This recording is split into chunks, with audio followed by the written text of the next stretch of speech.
मेरे अजीज, घोड़े पर बैठा हुआ चंगेज कुछ लोगों को, मुसलमानों को गिरफ्तार करके मैदान में खड़ा किया है और जल्लाद को बुलाया कि एक साथ सबकी गर्दनें उड़ाने लग जाओ।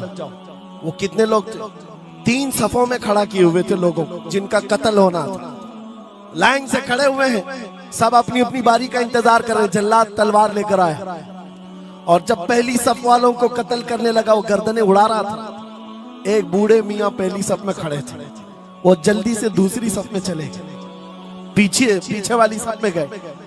बादशाह चंगेज घोड़े पर बैठा हुआ खिलौने से खेल रहा है और ये मंजर भी देख रहा है और हंस रहा है। बूढ़ा यहाँ से उधर चला गया, पहली सफ का काम तमाम, पूरे कत्ल हो गए। दूसरी सफ में जब कत्ल का ऑर्डर आया तो जल्लाद फिर गर्दनें उड़ाने लगा। दूसरी सफ, दूसरी लाइन को कत्ल करने लगा जल्लाद। ये बूढ़े बाबा जो है तीसरी सफ में चले गए, पीछे और एक सफ थी, यहां से बचकर तीसरे में चले गए। दूसरी सफ भी उड़ गई।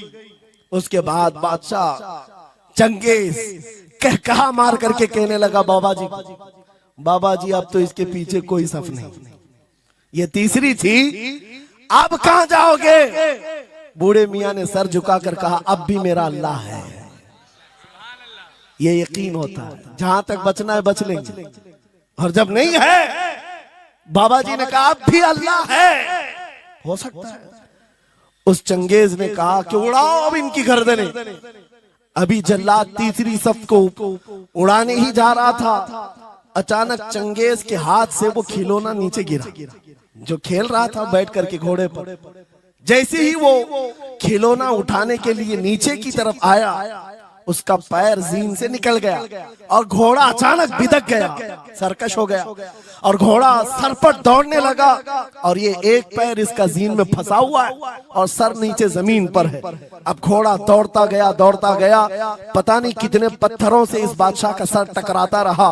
घोड़ा किसी के काबू में नहीं आ रहा। सारे सिपाही, सारे फौजी इस घोड़े को पकड़ने के लिए पीछे भाग रहे, लेकिन घोड़ा दौड़ता गया, इतना दौड़ा कि उस चंगेज का सर फट करके भेजा बाहर, मर गया।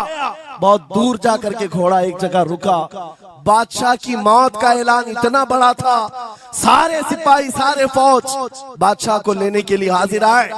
मियां पूरी सल्तनत तहबतह हो गई, हुकूमत बदल गई, सब खत्म हो गया। और जो कैदी थे वो आजाद होकर जाने लगे।